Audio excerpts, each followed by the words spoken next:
have a look at that. It's miles up. Oh, it's nearly taken someone out in the stands. That was a flat six right under the stand there, the George Giffen stand.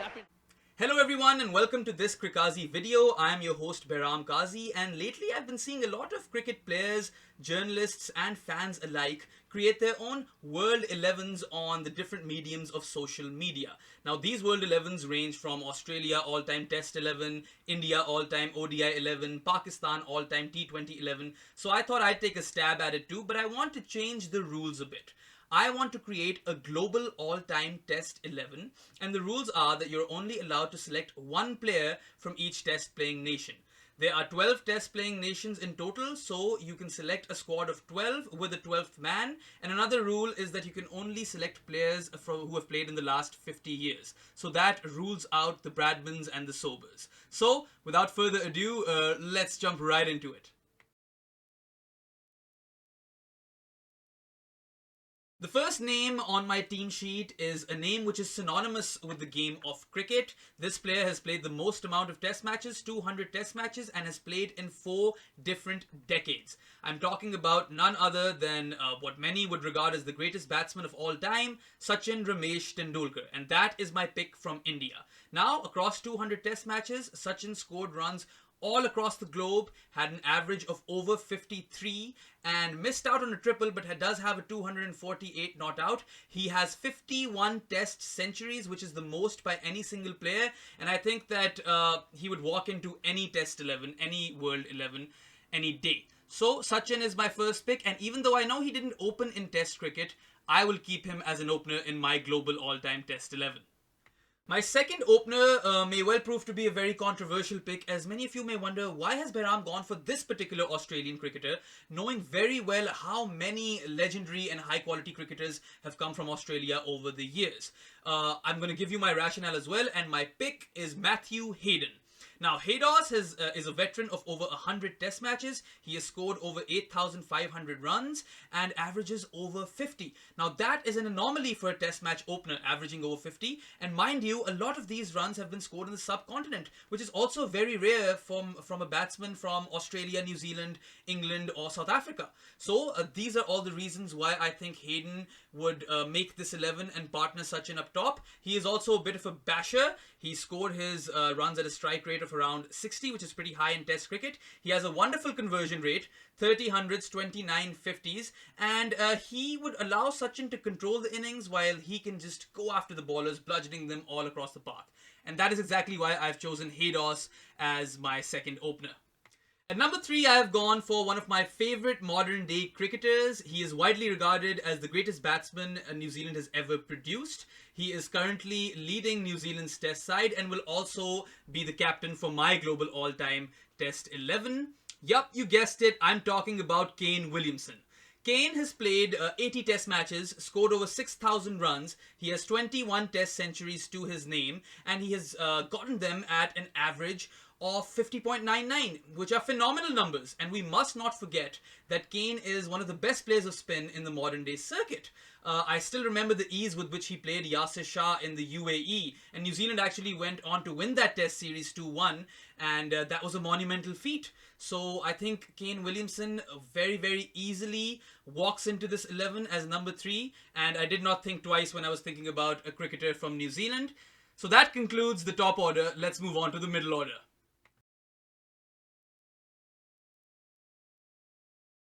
It was an extremely tricky selection call to decide who would come in at number 4 in my global all-time Test 11. I was conflicted between 2 West Indian greats, the first of whom is Vivian Richards, and even though I understand that Viv revolutionized the game, I have still opted for the latter. Brian Charles Lara, the first man in the history of the game to register a score of 400. Now, that's not the only reason why I chose Lara over Viv. Lara has played more test matches. He's played 131 test matches. He has scored around 3,000 more runs than Viv, close to 12,000 test runs, at an average of 52.88, which is greater than Viv's average, which is close to 50. And Lara has also scored 34 test match hundreds. He is perhaps the most elegant and flamboyant batsmen to have ever graced the sport. Another reason for his selection is that he is a left-hander, and again we can enable that left-hand right-hand combination in the middle order with Kane and Lara. And I don't think there's a single cricket fan in the world who does not enjoy watching Brian Lara bat. Those are the reasons why I have opted for BC Lara as my number 4. At number 5, I have gone for my wicketkeeper batsman, and for any of you who know me personally, know that I'm a massive Kumar Sangakkara fan, so it was really difficult for me to leave Sangha out of my all-time Global Test 11, but my replacement is a legend of the 90s. In my opinion, he is the greatest Zimbabwean cricketer of all time. He is also captain Zimbabwe. He is Andy Flower. Now, Flower, in 63 test matches, scored over 4,500 test runs. He has 12 test centuries to his name and scored his runs at an average of 51.54, which are absolutely amazing numbers for a wicketkeeper. And Andy Flower was a part of that Zimbabwean team which toured Pakistan and won a test series, which was at the time a magnanimous achievement, especially against the likes of Wasim Akram and Waqar Younis. And Flower he scored runs all across the globe, especially in India, and as his career progressed, he became a great player of spin, so he was a really versatile cricketer in that regard, and a great cricketing brain. He went on to coach England after he had retired, and he took them to the number 1 test match ranking. So I would definitely have Andy Flower in my dressing room, and even better as a wicketkeeper. It was a fairly simple decision for me to pick my all-rounder at the number 6 spot in this global all-time Test 11. I've gone for one of the leading all-rounders in modern day cricket, and most definitely the best cricketer Bangladesh has ever produced. I know that most cricket enthusiasts will agree with me on this. I have gone for Shakib Al Hasan. Shakib has played 56 test matches, scored nearly 4,000 runs. He has 5 test match hundreds and 24 50s to his name, and he scored his runs at an average of 39.4. Those are impressive numbers for batsmen, let alone an all-rounder. So what makes Shakib more impressive is that he has 210 test match wickets to his name, courtesy of his slow left-arm off-spinners. He's the sort of cricketer who likes to keep things fairly simple. He bowls wicket to wicket, does not give the batsman a lot of room, keeps things very compact. And Shakib has gotten a lot of success by keeping things fairly simple. He is a fighter on the field and is one of the leading protagonists of Bangladesh cricket. He is one of the reasons that Bangladesh cricket's status has elevated from minnows to a respectable outfit. So Shakib walks into my team with fair ease, and he's the first name that comes to my mind when I think of Bangladesh cricket. In the lower middle order at number 7 in this global all-time Test 11, I have gone for another all-rounder, and I will consider him an all-rounder because he averages around 22 with the bat in Test cricket. He has 300s and 750s, a top score of 257 not out. You've probably already guessed the player, but I'm just going to go on to build him up a bit more. Arguably the greatest left-arm pacer the world has ever seen, a mainstay of the Pakistan cricket team in the late 80s, throughout the 90s, and into the early 2000s. He has played over 100 test matches and has 414 test wickets. I'm talking about Wasim Akram. Now, Wasim was a great new ball bowler, but what was even more impressive was that he was better with the old ball. He was the Sultan of swing, but was a king of reverse swing. And his control was absolutely emphatic. Like, I've listened to a lot of great cricketers talk in interviews, and they always mention Wasim Akram's control. And I look at all of these World 11s that different players and journalists have created on social media. Wasim Akram pretty much makes all of those 11s. So, like I said, an absolute no-brainer, a great cricketing brain, one of Pakistan's greatest products, and very comfortably the number 7 in this all-time global Test 11.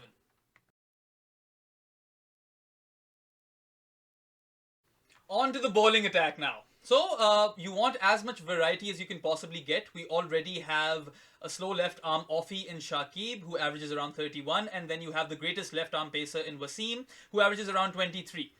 So, next I want to pick a leg spinner, and Shane Warne is not up for grabs because I've selected Matthew Hayden from Australia. We still have Afghanistan and Ireland to pick from, and I'm going to take the easy way out and go for Rashid Khan as my pick from Afghanistan and as my leg spinner. Rashid is Afghanistan's superstar. He is pretty young in Test cricket, only 4 Test matches old, but he has taken 23 wickets, including an 11-wicket haul against Bangladesh in a Test match that Bangladesh were defeated. Afghanistan actually won that Test match, and that was a breakthrough moment for them in Test cricket. So Rashid, I believe his best cricket is ahead of him. He is no mug with the bat either. I mean, you already had Wasim to add depth to batting, and now you have Rashid as well. Even though he hasn't quite translated his batting talent into runs just yet, I think that Rashid, eventually by the end of his career, will be considered an all-rounder. He is perhaps the best leg spinner in the circuit in limited overs cricket, and it's only a matter of time till he translates that form into Test cricket. Pretty easy pick this. My leg spinner in this global all-time Test 11 will be Afghanistan's Rashid Khan. If you think Wasim Akram's bowling average of around 23 is insane, which it is, wait till you hear the bowling average of my next pick at number 9. This bowler will lead my bowling attack. He averages 22.95 in 93 test matches with the ball. He has 439 wickets at a strike rate of 42.3. That is absolutely mind-boggling. He is South Africa's leading wicket-taker in test match cricket, and I'd go on to say that he is the best fast bowler of this millennium. 2000 onwards, I have not seen a better fast bowler. Dale Steyn will be leading my attack, and we will be playing at number 9 in this global all-time Test 11. Really, Steyn was ferocious. He was accurate. Great Yorkers could swing the ball either way, and he was every batsman's nightmare in modern day cricket. That's for sure. And had it not been for injury, Dale Steyn would have definitely had 500 plus Test wickets. He was a bit unfortunate with injury, but then he was just as good in 2015 as he was in 2005. Such was the greatness of this man. If you would make teams of the decade, Test teams of the decade, he would make both the teams for the 2000s and the 2010s. Dale Steyn will lead this attack, and yeah, that's a star-studding bowling lineup already, and we still have 2 slots to fill. If Dale Steyn is considered the best fast bowler of this millennium, my pick for number 10, an Englishman, could very well make a case for the second best fast bowler of this millennium. This bowler has only gotten better with age. He has played 151 test matches, which is an outstanding achievement for a fast bowler. He's only gotten better with age. He has 584 test wickets at an average of around 26, which is the most wickets for a fast bowler in test cricket. He is the modern day king of swing. He is Jimmy Anderson. Now, Jimmy in English conditions is almost unplayable, and he's been that way for a long, long time. Initially in his career, he'd get a lot of criticism for not being really good overseas, but over the past few seasons, he's also rectified that and is now an all-season bowler. And the experience that comes with James Anderson, a great fielder as well. For a fast bowler to be that good in the field, that's also really, really good and impressive. And Jimmy really is a personal favorite of mine. I think it's my favorite bowling action in history. And if I had to pick one Englishman, I would pick him in this 11.